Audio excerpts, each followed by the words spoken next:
அதனால ஒரு நடிகையோட சுத்தினா என்ன நடக்கும் அப்படிங்கிறது அவருக்கு தெரியும். அதனால அனுபவப்பட்டவர் சொல்றாரு, அதை கேட்டுக்கணும்.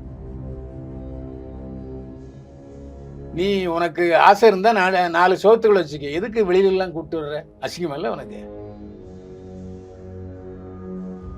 அவரு இதெல்லாம் வந்து ஒரு ஜாலி பிளே பாய் அப்படின்னு எடுத்துக்கலாம். அவர் ஒரு சீரியஸான மனுஷன் கிடையாது.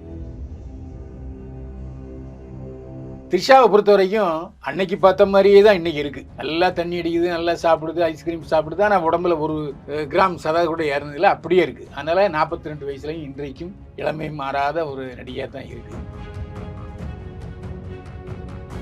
ஓப்பனா வரும்போது மனைவிக்கு யாருக்குமே எரிச்சல் வரும், அதில் எந்த சந்தேகம் இல்லை. அது வீட்டில் சண்டை வரும், அடிக்கடி வரும், கடைசியில் விவாதத்துக்கு நிற்கும்.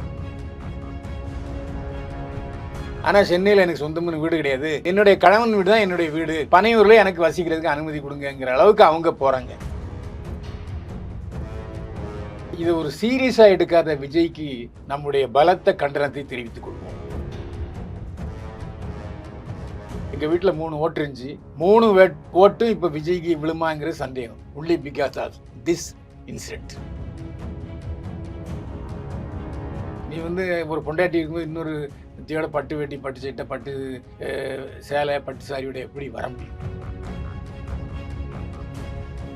ஜேசன் சஞ்சயுடைய படத்தை வாங்க வேண்டான்னு விஜய் பல விநியோகஸ்தர்கிட்ட நேரில் சொல்லிக்காரு. அதாவது கட்சி போனா போட்டும், மக போனா போட்டும், மகன் போனா போட்டும், பொண்டாட்டி போனா போட்டும், த்ரிஷா மட்டும் எனக்கு வேணும். காட்சியில நடிச்சதுனால தான் கமலஹாசனுக்கு முதலிடத்தை பிடிக்காம போச்சு. இன்னைக்கும் பெண்களுடைய ஆதரவு கமலஹாசன் கிடையாது, தேர்தலில் தோத்தது கூட அதுதான் காரணம்.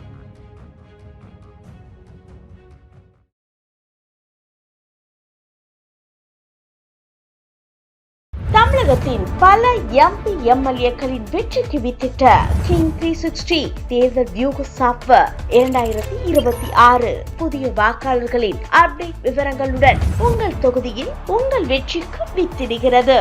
உங்கள் வாக்காளர்கள் தொகுதி, பூத், ஆண், பெண், வயது என பல வகைகளில் ஒரே நொடியில் உங்கள் விரல் நுனியில் bulk WhatsApp, bulk voice call, viral தேர்தல் பிரச்சாரங்கள், ட்ரெண்டிங் செய்திகள் என கிங் 360 தேர்தல் வியூக பணிகள் குறித்த விவரங்களுக்கு உடனடியாக இணைந்திடுங்கள். கிங் டிவி சொந்தங்கள் அனைவருக்கும் என் அன்பு வணக்கங்கள். இன்னைக்கு நம்ம இன்டர்வியூ செக்ஷன்ல நம்முடைய இணைஞ்சிருக்க சிறப்பு விருந்தினர், மூத்த பத்திரிகையாளர், பிரபல யூடியூபர், மூத்த நடிகர் திரு பைல்வான் ரங்கநாதன் அவர்கள். வாங்க பேசுவோம். சார் வணக்கம். சார், என்னை வாழ வைத்துக் கொண்டிருக்கும் யூடியூப் சேனல் நேயர்களுக்கு நன்றியும் வணக்கம்.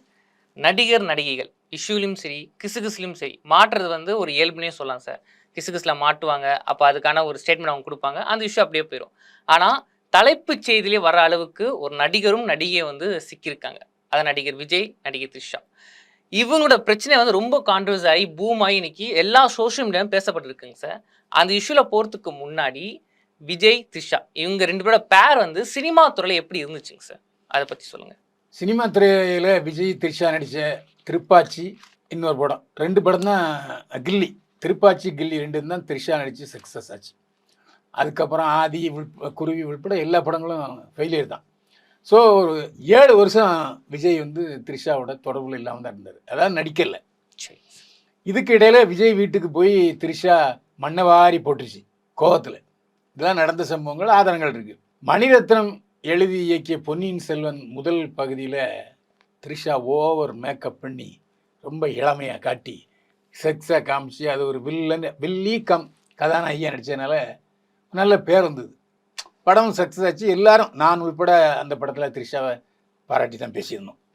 ஏன்னா அந்த அளவுக்கு அழகும் கவர்ச்சியும் நடிப்பும் த்ரிஷாட்ட உண்டு. த்ரிஷாவை பொறுத்த வரைக்கும் அன்னைக்கு பார்த்த மாதிரியே தான் இன்றைக்கி இருக்குது. நல்லா தண்ணி அடிக்குது, நல்லா சாப்பிடுது, ஐஸ்கிரீம் சாப்பிடுது. ஆனால் உடம்புல ஒரு கிராம் சதா கூட ஏறினதில்லை, அப்படியே இருக்குது. அதனால் 42 வயசுலையும் இன்றைக்கும் இளமை மாறாத ஒரு நடிகையாக தான் இருக்குது. அதனால தான் 42 வயசான த்ரிஷாவை 52 வயசு விஜய் அவர்கள் லிவிங் டுகெதர் வாழ்க்கை வாழ்ந்துக்கிட்டு இருக்காரு. பார்த்திபன் சொன்ன மாதிரி 4 சோத்துக்குள்ள இருந்தால் அந்த பிரச்சனை வராது. எப்போவுமே பார் எதுக்கு திறந்து வச்சுருக்கான்? வீட்டுக்கு போய் சாப்பிடாதடா, பார்லேயே சாப்பிட்டுட்டு போ. வீட்டில் பொண்டாட்டி மிதிச்சு விடுவா, நல்ல பொண்டாட்டி மிதிப்பா. நீ குடிச்சது மட்டும் இல்லாமல் பசங்க முன்னால் வச்சு குடிக்கிறியான்ட்டு. ஸோ அது பார். மதுவுக்கே அப்படி இருக்கும்போது மாதுவுக்கு அப்படி இருக்கும். ஸோ அவங்க வந்து அது அவங்க விரும்புகிறாங்களா? சரி போய் தொலை, கண்ணு தெரியாமல் போய் தொலை, இந்த பிரச்சனை எந்த மனைவிக்கும் வராது. சரி இருந்தாலும் எங்கேயும் போய் தொலைன்ட்டு ஓப்பனாக வரும்போது மனைவிக்கு யாருக்குமே எரிச்சல் வரும்.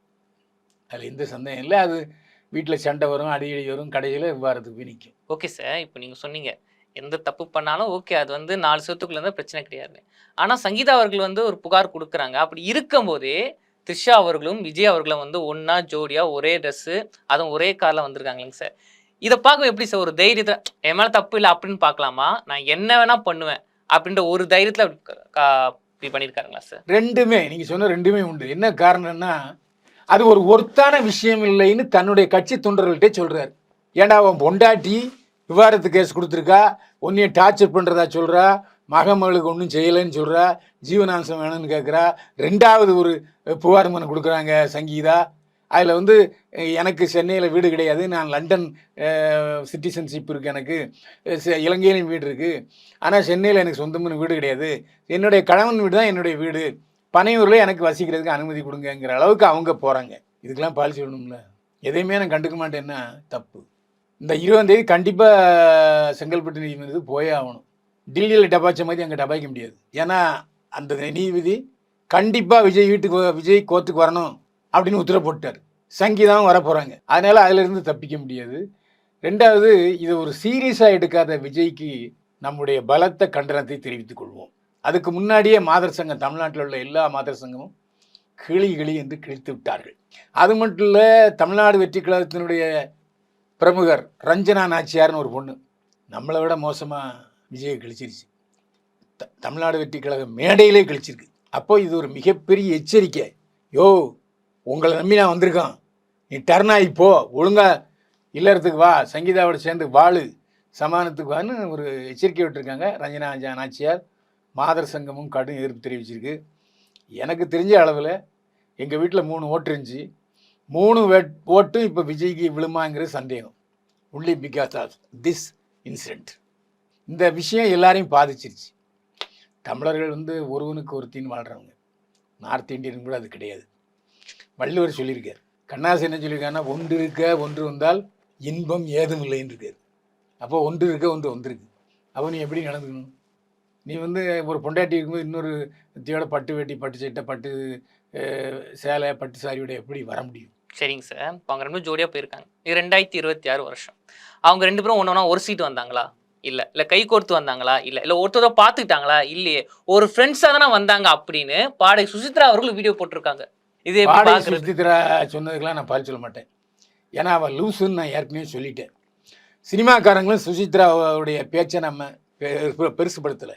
அது ஒரு லூஸு, தண்ணியை போட்டு ஏதோ உளறிட்டு இருக்கு ஒரு விரக்தியில் அப்படின்னு விட்டுறாங்க. ஸோ அதுக்கு நம்ம பால் சொல்ல இல்லை. ஃபேன்ஸும் அதே சொல்கிறாங்க. அவங்களோட ஃபேன்ஸும் ஃப்ரெண்ட்ஸாக வந்திருப்பாங்க, ஒரு ரீயூனியன் மாதிரி. எல்லாம் இல்லவே இல்லைங்க. ரஞ்சனா நாச்சியார் நான் இப்போ சொன்னேன்ல, ஆமாம், எங்கள் வீட்டில் 3 ஓட்டுன்னு சொன்னேன்ல, இதே மாதிரி ஆட்டோ டிரைவர் 2 ஆட்டோ பெண் டிரைவரோட நான் ட்ராவல் பண்ணேன். சரி, அந்த 2 பெண் ஆட்டோ டிரைவரும் ஏன் இப்படி விஜய் பண்ணுறாருங்கிற ஆதங்கப்பட்டாங்க, வருத்தப்பட்டாங்க. எந்த ஒரு பெண்ணும், எந்த ஒரு கல்யாணம் ஆனவனும் கல்யாணம் ஆனவளும் இந்த விஷயத்த ஆதரிக்க மாட்டாங்க.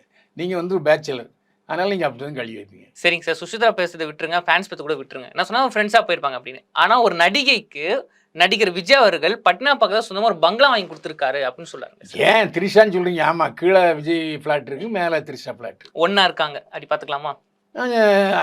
சொல்ல, ஏன்னா வெளியில் வந்தியில் வந்துட்டு தான் இருக்குது. அதை மறுக்கவே இல்லை. த்ரிஷாவும் மறுக்கலை, விஜயும் மறுக்கலை. ஆனால் சார், இதெல்லாம் பார்த்துட்டு அவங்க மகன் ஜேசன் சஞ்சய் அதனால தான் சண்டை போட்டிருக்காரு. அதான் ஜேசன் சஞ்சய்க்கும் விஜய் அவர்களுக்கும் சண்டே வந்திருக்கு அப்படின்னு சொல்கிறாங்க. ஆமாம், அதுவும் உண்மைதான். ஜேசன் சஞ்சய் தன்னுடைய அப்பாட்ட இது வரைக்கும் பேசுனதே இல்லை. அப்பாவும் அவரை வந்து மகனாக கருதுனது இல்லை. இன்னொரு முக்கியமான தகவல் என்னென்னா, ஜேசன் சஞ்சயுடைய படத்தை வாங்க வேண்டான்னு விஜய் பல விநியோகஸ்தர்கிட்ட நேரில் சொல்லிக்காரு. அப்பா சார், அப்பாவது மகனாவது இந்த அளவுக்கு போயிட்டார் விஜய். அதான் நான் சொல்கிறேன். மகன் மீதும் பாசம் இல்லை, மகள் மீதும் பாசம் இல்லை. ஒரே வீட்டில் இருந்திருக்காங்க பனையூரில். அப்போ மகனையும் மகளையும் அவர் கண்டுக்கவே இல்லைன்னு சங்கீதா விஜய் புகார் மனுவில் சொல்லியிருக்காங்க. தெரியுமில்ல, மகள் கண்ணு முன்னால் என்னை அடித்தார் அப்படின்னு சொல்லியிருக்காங்க. இதெல்லாம் ஒரு மறுக்கல் இல்லை, இதெல்லாம் ஒர்த்து இல்லாத விஷயமா அவர் சொல்ல. ஆனால் இதெல்லாம் ஒர்த்து இல்லை. அப்போ எதுதான் இவருக்கு ஒர்த்து? ஒரு கேள்வி வருது சார். அதாவது கட்சி போனால் போட்டும், மக போனால் போட்டும், மகன் போனால் போட்டும், பொண்டாட்டி போனால் போட்டும், த்ரிஷா மட்டும் எனக்கு வேணும், இப்படித்தான் சொல்லிட்டு இருக்காரு விஜய். இதான் எனக்கு தோணுது, ரசிகர்களுக்கும் அதான் தோணும். நீங்கள் தோழன் தோழிங்கிறது காஸ்டியூமில் கூட அது இல்லை. எந்த ஒரு கல்யாணத்துக்கும் ஒரு கணவன் யாரோட போவான்? பொண்டாட்டியோட போவான். இதுக்கு முன்னால் இசை வெளியீட்டு விழாவுக்கும் மனைவி அழைத்து வந்தார் விஜய். எல்லா கல்யாணத்துக்கும் மனைவி சங்கீதா அழைச்சிட்டு வந்திருக்காரு. அதுக்கு ஆதாரம் இருக்குது. ஆனால் ஒரே ஒரு இசை வெளியீட்டு விழாவில் சங்கீதா வரல, ஊருக்கு போயிட்டாங்க, வெளிநாட்டுக்கு போயிட்டாங்க. அப்போ என்ன அர்த்தம்? அதான் சார் அது மட்டும் இல்லை, மனைவி இருக்கும்போது சரி நீ வந்து தனியாக போ, இன்னொரு ஃப்ளைட்டில் த்ரிஷா வர சொல்லு. ஒரே ஃப்ளைட்டில் கீர்த்தி சுரேஷ் கல்யாணத்துக்கு த்ரிஷாவோட போனார் விஜய். அதுக்கப்புறம் கோவாவுக்கு தனியாக போனார் விஜய். இப்போ இன்னொரு கல்யாணத்துக்கு பூஜை ஏதோ பண்ணியிருக்காங்க அப்படின்னு சொல்கிறாங்க சார். தகவல் ஏதோ அங்கே போய் பூஜைலாம் பண்ணாங்க 2 பேர் அப்படின்னு சொல்கிறாங்க. அதெல்லாம் உண்மைங்களா? அதெல்லாம் எனக்கு தெரியாது, நான் தெரியாதே சொல்ல மாட்டேன். என்ன பூஜை பண்ணாங்களா? கல்யாண பூஜையா? அதான் சார் தெரியாது. பூஜை பண்ணாங்க அப்படின்னு சொல்லி அரசு நவராத்திரி பூஜையா? தெரியலீங்களே, பண்ணியிருந்துருக்கலாம். எனக்கு தெரியாது, நீங்கள் தான் பூஜைன்றீங்க. சரிங்க சார், இவ்வளோ இஷ்யூ போயிட்டு இருக்கு. விஜயோட ஆதரவாளர் கேட்குறாங்க, அப்போ இத்தனை பிரச்சனைக்கும் காரணம் த்ரிஷா அவர்கள் தான். ஏன் த்ரிஷாவோட இன்னும் நெருக்கமாகவே இருக்கிறாரு? அப்படி த்ரிஷா வந்து என்னதான் பண்ணி வச்சிருக்காங்க, வசியம் பண்ண வச்சிருக்காங்களா அப்படின்னு அவரோட ஆதரவாளர் கேட்குறாங்க. வசியம் மட்டும் இல்லை, இவரும் தண்ணி அடிப்பவர, த்ரிஷாவும் தண்ணி அடிக்கும். அதாவது மிதமிஞ்சிய போதையில் அவருக்கு கிறுக்கு பிடிச்சிருச்சா, இல்லை மண்ணில் சரியில்லாதவராக இருக்காரா விஜய்ங்கிறதான் கேட்கணும். வேற என்ன செய்ய முடியும்? நான் என்ன சொல்கிறேன், ஒரு நடிகையாக இருந்தால் பிரச்சனை இல்லைங்க. ஏன்னா நடிகைன்னா அப்படி தான் இருப்பாங்க அப்படின்னு பப்ளிக்கில் ஒரு நினைப்பு இருக்குது. அதை சீரியஸாக எடுத்துக்க மாட்டாங்க. நீ இப்போ தமிழ்நாடு வெற்றி கழகத்தினுடைய தலைவர், அதாவது எங்களுக்கு வழிகாட்டி நீ சொல்லிடுற. அப்போ எங்களுடைய வழிகாட்டி நீ எப்படி இருக்கணும்? ஒழுக்கமானவராக இருக்கணும்ல. சுய ஒழுக்கம் ரொம்ப முக்கியமாச்சு. அதுதான் நான் சொல்கிறேன். ஆனால் சார், விஜய் த்ரிஷா அந்த இஷ்யூ வரத்துக்கு முன்னாடியே த்ரிஷா அவர்கள் பல ஈரோட கிசுகிஸில் மாட்டிருக்காங்க. அதில் முக்கியமாக ராணாவை சொல்லலாம், சிம்புவை சொல்லலாம், தனுஷ் அவர்களை சொல்லலாம். அதை பற்றி நினைக்கிறீங்க சார்? என்ன நினைக்கிறது? நடிகை எல்லாரோடையும் கோஆப்ரேட் பண்ணியிருக்கு. அதாவது எல்லா நடிகரோட அதாவது கெமிஸ்ட்ரி ஒர்க் அவுட் ஆகிருக்கு. கெமிஸ்ட்ரி ஒர்க் அவுட் ஆகிருக்குன்னா ஜனங்களுக்கு புரியும்.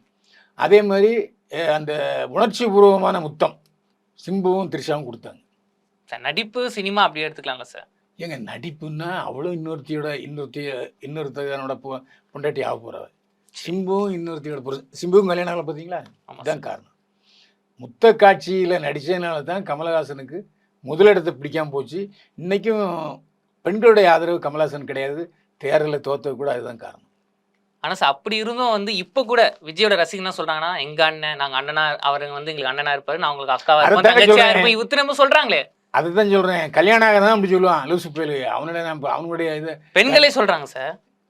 ஏங்க பெண்களில் எல்லாரும் பெண்கள் இல்லை, நல்ல பெண்கள் இருக்கிறார்கள். அதில் ஒரு விதிவிலக்கா ஒரு 4-5 பேர் அதில் கூனியும் சேரும். அந்த காலத்திலே கூனி இருந்திருக்கா.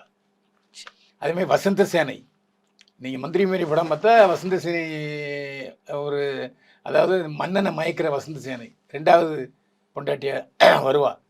அதனால தான் மனோகரன் தன்னுடைய மனோகரனையே ராஜா ஐப்பாட்டி பேச்சை கட்டுட்டு ஜெயிலில் போடுவார். அதெல்லாம் சினிமாலேயே வந்திருக்கு. சினிமாலேயே இந்த மாதிரி த்ரிஷாவுக்கு இன்னொரு பேர் வசந்த சேனை. சார், அப்போ இத்தனை கிசுகிஸில் மாட்டினால தான் அவங்களோட நிச்சயதார்த்தம் வந்து நிச்சயதார்த்தத்துக்கு முறை மட்டுமே போயிட்டு திருமணத்துக்கு போகாமல் நின்றுச்சிங்களா? கிசுகிசு காரணம் இல்லை. என்ன காரணம் சார்? த்ரிஷாவே வந்து வரன் மணியனை பிடிக்கல, அதுக்கு பிடிக்காம தான் கல்யாணத்தை ஒத்துடுச்சு. அப்புறம் நடிகைங்கிறப்பல நடிகை அவன் அப்படின்னு சொல்லி அம்மாக்கிட்ட சொல்லிச்சு. அவன் சரி நீ வேண்டாங்கும்போது நான் இது கல்யாணம்னு விட்டுட்டான். ஆனால் ராணா டகுபதி, பாகுபலி வில்லன், அவரோட எல்லா ஃபங்க்ஷனுக்கும் உடனே இதே மாதிரி விஜய் கூட வர்ற மாதிரியே கணவன் மனைவி வந்துச்சு. அவன் நல்ல வேளை தப்பிச்சிட்டான், பிரேக்கப் ஆகிடுச்சு. ஸோ இது 3வது. அதுக்கப்புறம் சிம்புவோட ரொம்ப இதாக இருந்துச்சு. அப்புறம் அனிருத் அவர்களையும் சேர்த்துக்கலாங்களா? அனிருத் வந்து பிளே பாய். அவர் வந்து எப்படின்னா கல்யாணம் ஆகாதவர். அவர் ஆண்ட்ரியாவோடையும் தொடர்பு இருந்தார், நயன்தாராவோடையும் தொடர்பு இருந்தார். எப்படி சொன்னேன்னா, நயன்தாராவோட கண்ணத்தோடு கண் சேர்த்து அனிருத் படம் வந்திருக்கு, த்ரிஷாவோட கண்ணத்தோடு கண் அனிருத் சேர்ந்து படம் வந்திருக்கு, அதேமாதிரி த்ரிஷாவோடையும் வந்திருக்கு. அவர் ஒரு ஜாலி பர்சன். அவர் இதெல்லாம் வந்து ஒரு ஜாலி பிளே பாய் அப்படின்னு எடுத்துக்கலாம். அவர் ஒரு சீரியஸான மனுஷன் கிடையாது. சார், நீங்கள் பழைய காணொலி எடுத்து பார்த்தீங்கன்னா அதில் த்ரிஷா வந்து ஒரு இன்டர்வியூவில் சொல்லியிருப்பாங்க, எனக்கு வந்து சிஎம் ஆகணும்னு ஆசை அப்படின்னு. இப்போ அந்த காணொலி வந்து இப்போ ரொம்ப ட்ரெண்டிங் ஆகி போயிட்டு இருக்குங்க சார். அதாவது இவங்க சிஎம் ஆகிறதுக்காக தான் விஜய் அவர்கள் கட்சியே ஆரம்பிச்சாரு அப்படின்னு சொல்கிறேன். அது தமிழக வெற்றி கழகம் அல்ல, த்ரிஷா வெற்றி கழகம், இல்லை த்ரிஷா விஜய் கழகம் அப்படின்னு சொல்லிட்டு இருக்காங்களே, இது எப்படி பார்க்குறீங்க? அதெல்லாம் லூசு பேர்ல சொல்லிட்டு இருப்பேன். அந்த மாதிரிலாம் நான் கீழே இறங்கி நான் பேச மாட்டேன். சரி, விஜய் வந்து தனிப்பட்ட முறையில் நல்ல நடிகர், நல்ல டான்சர், நல்ல ஃபைட்டர். அதனால தான் அவர் இந்த இடத்துக்கு வர முடியுது. கடுமையான உழைப்பு, படங்களை தேர்ந்தெடுத்தல், இதிலெல்லாம் திறமையானவர். அதில் எந்த சந்தேகமே இல்லை. விஜய் இந்த த்ரிஷா விஷயத்துலங்கிறனால நான் த்ரிஷா நம்ம விஜய் தப்பானவரை நான் சொல்லவே மாட்டேன். இந்த விஷயம் அவரை தப்பானவராக காமிச்சிக்கிட்டு இருக்கு, அவ்வளோதான். மற்றபடி நீங்கள் சொல்கிற மாதிரியான ஆளை இல்லை விஜய். ஆனா சார் இப்போ கட்சியில கூட த்ரிஷா அவர்களுக்கு வந்து ஒரு பொறுப்பு கொடுத்தா கூட ஆட்சிப்படுத்து கிடையாது. கட்சியில் சேரவே இல்லை. அதுக்கப்புறம் பொறுப்பு அத்தைக்கு மீச முளைக்கல, அதுக்கப்புறம் சித்தப்பன் சொல்லணும். இன்னும் அந்த மாதிரி கட்சியிலே சேரல. நான் எந்த அரசியல் கட்சியிலும் இல்லைன்னு சமீபத்தில் கூட சொல்லிட்டாங்க, தெரியுமில்ல? சொன்னாங்க சார். ஆனா அப்போ அவங்க ஒரு விஷயம் மறுக்கவே இல்லை. நானும் விஜய் நண்பர்கள் தான் பழகுறோம் அப்படின்னு அந்த ஒரு விஷயம் அவர் சொல்லவே இல்லை. அதை பற்றி இது வரைக்கும் பேசவே இல்லை. அதாவது த்ரிஷாவும் பேசலை, விஜயும் பேசலை, மௌனம் சமூகத்துக்கு அறிவு. Okay sir. இந்த நேரத்தில் வந்து பார்த்திபன் அவர்கள் வந்து ஒரு ஈவெண்ட்ல வந்து பேசியிருக்காருங்க சார். என்னன்னா வந்து குந்தவை நீங்கள் வீட்டில் குந்தினி இருந்தால் பிரச்சனை கிடையாது, வெளியே வந்தால் தான் பிரச்சனை அப்படின்னு அந்த பதிவு கூட நீங்கள் பார்த்துருப்பீங்க. அது பார்த்த பிறகு த்ரிஷா அவர்கள் வந்து ஒரு பதிவு போட்டிருந்தாங்க. இதை எப்படி பார்க்குறீங்க சார்? த்ரிஷா பதிவை நான் கண்டனம் பண்ணுறேன். பார்த்திபன் சொல்கிறது 100க்கு 100 சரி. ஏன்னா வாழ்க்கையில் அனுபவப்பட்டவர் அவர். எவ்வளோதான் இருந்தாலும் சீதாவை பற்றி பார்த்திபன் தவறாக ஒரு வார்த்தை சொல்லலை. அதுமாரி சீதாவும் பார்த்திபனை பற்றி தவறாக ஒரு வார்த்தை சொல்லலை. இருவரும் பிரிந்து வாழ்கிறார்கள். தங்களுடைய குழந்தைகளுக்கு கல்யாணம் ஆகும்போது ஒன்றா வந்துக்கிட்டாங்க. இப்போவும் நண்பர்களாக வாழ்கிறார்கள் நம்ம சொல்லலாம். பார்த்திபனை பொறுத்தவரை அனுபவப்பட்டவர். அதனால் ஒரு நடிகையோட சுற்றினா என்ன நடக்கும் அப்படிங்கிறது அவருக்கு தெரியும். அதனால் அனுபவப்பட்டவர் சொல்கிறாரு, அதை கேட்டுக்கணும். இவ்வளவு பிரச்சனை ஆகிப்போச்சு இல்லை, ஒரு கட்சி தலைவர் எப்படி உனக்கு மரியாதை இருக்கும்? பார்த்திபன் சொன்னது சரிதான். ஆனால் இந்த நேரத்தில் சமுத்திரக்கனி அவர்களும் வந்து ஒரு பதிவு போட்டிருந்தாங்களே சார், அதுவும் செம்ம வைரலாக போயிருக்கு. அவர் ரொம்ப ஓப்பனாக சொல்லிட்டாரு. நான் ஏற்கனவே இந்த பதிவில் சொல்லியிருக்கேன், 4 சோத்துக்குள்ளே நடந்தால் யாரும் கேட்க மாட்டான். வெளியில் பகிரங்கமாக வரும்போது தான் அது வெடிகுண்டு மாதிரி வெடிக்கும். நீ உனக்கு ஆசை இருந்தால் 4 சோத்துக்குள்ளே வச்சுக்க, எதுக்கு வெளியிலலாம் கூப்பிட்டு வர்ற? அசிங்கமல்ல உனக்கு? அப்படி வந்து பார்த்திபன் கேட்டது ஒரு குடும்பத் தலைவனுடைய கேள்வி. இத்தனை படத்தில் நடிச்சிருக்காரு, டைரக்ட் பண்ணியிருக்காரு, தெலுங்கு படத்தில் நடிக்கிறாரு. பார்த்திபனை பற்றி ஏதாவது கிசு வந்திருக்கா? இல்லைங்க. அதான் அவர் சொல்கிறார், வீட்டில் குழப்பம் வராதடா, தொழில் வேறு, இது லிவிங் டு வேறு. உனக்கு அப்படி ஒரு ஆசை இருந்ததுன்னா 4 சோத்துக்குள்ளே வச்சுக்க, வெளியே காட்டாத. வெளியே காட்டினா அவனோட இமேஜ் குறைஞ்சிரும். உண்மைதானே? அனுபவசாலி சொல்கிறாருங்க சார், அப்படி கூட எடுத்துக்கலாம். இப்போது ஜெய்சங்கரும் சிவகுமாரும் தமிழ் திரைப்பட வரலாற்றில் அதிகமான கதாநாயகிகளை காலிச்சவங்க அவங்க தான். சிவகுமாரத்தை விட நீங்கள் நடிகைகளை காலிச்சிங்கன்னா, ஆமாம் நான் 68 கதாநாயகிகளை காலிச்சிருக்கேன். ஏன்னா 68 படங்களே எனக்கு வேறு கதாநாயகி நடித்தாங்க. படத்தில் காலிக்கிறேன், அதுக்காக நிஜமாக காலிக்க முடியுமா? எல்லாம் பொய்யான்ட்டார். அதே மாதிரி ஜெய்சங்கரும் எல்லா நடிகைகளும் நடித்தார். ஜெய்சங்கர் குடும்பத்தை எப்படி வச்சுக்கிட்டாரு? அவர் நல்ல குடும்பத் தலைவன் வாழ்ந்தாரா இல்லையா? வாழ்ந்தாருங்க சார். அப்போது நீ சிவகுமாரையும் ஜெய்சங்கரையும் உதாரணமாக எடுத்துக்கணும். கமலஹாசனை எடுத்துக்கப்படாது, ரஜினிகாந்தை எடுத்துக்கணும். ரஜினிகாந்த் எத்தனை பேரோட கிசுக்கப்பட்டாருன்னு தெரியுமா? ரஜினிகாந்த் ஸ்ரீதேவி வீட்டுக்கே போய் பொண்ணு கட்டாரு. இது அவரே சொல்லியிருக்காரு. ஸ்ரீதேவி அம்மாவும் சொன்னாங்க, இந்த மாதிரி ரஜினிகாந்த் வீட்டுக்கு வந்து பொண்ணு கட்டாரு. அப்போ சொல்லியிருக்கு ஸ்ரீதேவி அம்மா, இப்போ தான் என் பொண்ணு ஹிந்தி படத்தில் கால் வச்சுருக்கா, இன்னும் சாதிக்க வேண்டியது நிறைய இருக்குப்பா, உனக்கு நிறைய பொண்ணுகள் கிடைக்கும் அப்படின்னு சொல்லி சந்தோஷம் அனுப்பி வச்சாங்க. ஆனால் அதே ரஜினிகாந்த் திருமணமானதுக்கப்புறம் எங்கேயும் எதுலேயும் கிசுக்கப்படவே இல்லை. ஒரு ஜென்டில்மேனாக நடந்துக்கிட்டார். ஆனால் தான் அவர் நம்பர் 1 நடிகராக இருக்கார், சூப்பர் ஸ்டார் இருக்கார். அப்படி இருக்கும்போது அதே மாதிரி தமிழ் சினிமாவில் டிவோர்ஸ் ஆன நடிகர்கள் பெருசாக பிரகாசிக்க முடியாது, அப்படியே டவுன் ஆயிடுவாங்க. ஆனால் விவாகரத்து பெற்ற நடிகர்கள் மேலே போவாங்க. இது எப்படிங்க சார்? உண்மைதான். இப்போ சீதா விவாகரத்து இது பண்ணாங்க, நல்லா சம்பாதிச்சாங்க. நளினி விவாகரத்தாச்சு, சொந்தமாக வீடு கிடையாது. இப்போ நளினியோட வாழ்க்கை வேறு. நான் ராமராஜ் வாடகை வீட்டில் இருக்குது. ஆனால் பார்த்திபன் அதுக்கப்புறம் வில்லன் அதுன்னு சொல்லி தன்னுடைய திறமையால் பெரிய அளவுக்கு கீழே போகல, நல்ல ஸ்டடியாக இருக்குது. சரி, last question sir. Vijay Trisha இஷ்யூவை பற்றி நிறைய நடிகர்களும் சரி நடிகைகளும் சரி வெளிப்படையாக பேசுகிறாங்க சார். இப்போ நீங்களும் பேசுறீங்க, நானும் பேசுகிறேன். ஆனால் இந்த விஷயத்தை பற்றி விஜய் அவர்கள் வெளிப்படையாகவே பேச மாட்டார். இந்த ஒரு பிரச்சனை அப்படி ஸ்கிப் பண்ணிட்டு போகிறாருங்க சார். இது எப்படி? அவர் தான் ஒர்த்து இல்லைன்னு சொல்லிட்டார்ல, அதை அவர் கேர் பண்ணிக்கல. நான் தான் முதல்ல சொன்னேன்ல, எதுவும் முக்கியம் இல்லை, எனக்கு முக்கியம் த்ரிஷா. இதை வந்து எல்லாருமே ஒத்துப்பாங்க. சரி. ஆனால் ஒருவேளை அதிசயம் நடக்கலாம். எந்த ஏன்னா மாதிரி 20ஆம் தேதிக்கு முன்னாடி சங்கீதாவோட சமரசம் பேசுறதுக்கு முயற்சி பண்ணிகிட்டு இருக்காரு. எஸ்.ஏ. சந்திரசேகர் முயற்சி பண்ணிகிட்டு இருக்காரு. ஏன்னா தவறுதல் மனித இயல்பு. திருத்திக்கிறவன் தான் மறுபடியும் வெற்றியாளனாவான். அதுமாதிரி கீழே விழுவான், விழுந்தவொடனே அப்படியே விழுந்துடக்கூடாது, எந்திச்சு மறுபடியும் ஓடணும். அந்த மாதிரி எனக்கு த்ரிஷாவினால விஜய் கீழே விழுந்திருக்காரு. ஆனால் அப்படி இல்லாமல் எழுந்து ஓடணும், மீண்டும் மனைவியோடு சேர வேண்டும். சேர்ந்த பிறகு அவர் மறுபடியும் அந்த புகழ் வரும். அதை அவர் தெரிஞ்சுக்கணும். தெரிஞ்சிக்காம த்ரிஷாவுடைய மயக்கத்தில் இருந்தாருன்னா அது அவருடைய தப்பு. நீங்கள் விஜய் பொறுத்தவரை எனக்கு பிடிக்காத விஷயம், அப்பா பேச்சை கேட்க மாட்டேன், அம்மா பேச்சை கேட்க மாட்டேன், அப்பாவை வீட்டுக்குள்ள விட மாட்டேன், அம்மாவை வீட்டுக்குள்ள விட மாட்டேன், மனைவி மகளோட பாசமாக இருக்க மாட்டேன், மகளுடைய பட்டமளிப்பு விழாவுக்கு போக மாட்டேன், பொண்டாட்டியை அடிப்பேன், பொண்டாட்டியை துரத்துவேன். இதெல்லாம் என்ன ஒரு நல்ல கணவன் நல்ல குடும்ப தலைமை செய்கிற வேலையா இது? ஏன் அவன் குடும்பத்தையே தெருல விட்டு தனியாக நிற்கிறியே, நீ எப்படி தமிழ்நாட்டுக்கு வழி நடத்துவ? கேட்குறாங்கல்ல, கேட்பாங்கல்ல, அதுக்கு பதில் சொல்லணும்ல. ஸோ அதனால் சமாதானத்துக்கு வந்தால் விஜய் மறுபடியும் வெற்றி பாதையை நோக்கி நகரலாம், இல்லைன்னா கஷ்டம். நன்றி சார். விஜய் த்ரிஷாவோட கான்ட்ரவர்சியை பற்றி நிறைய தகவல்களை எங்ககிட்ட பகிர்ந்துக்கிட்டீங்க. நன்றி. தொடர்ந்து பேசுவோம்.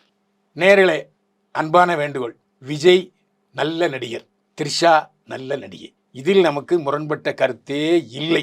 ஆனால் இந்த சூழ்நிலையில் விஜய் மீண்டும் அவருடைய மனைவி சங்கீதாவுடன் சேர்ந்து வாழ வேண்டும். அதற்கான முயற்சிகளில் விஜய் ஈடுபட வேண்டும். ஈடுபடுவார். விஜய் சங்கீதா மீண்டும் இல்லறத்தில் திளைப்பார்கள் என்ற எண்ணத்தோடு வாழ்த்தையும் தெரிவித்துக் கொள்கிறோம். நான் மட்டுமல்ல, கிங் டிவியுடைய நிர்வாகமும் சரி, இங்கு இருக்கிற அத்தனை பேருடைய விருப்பமும் அதுதான்.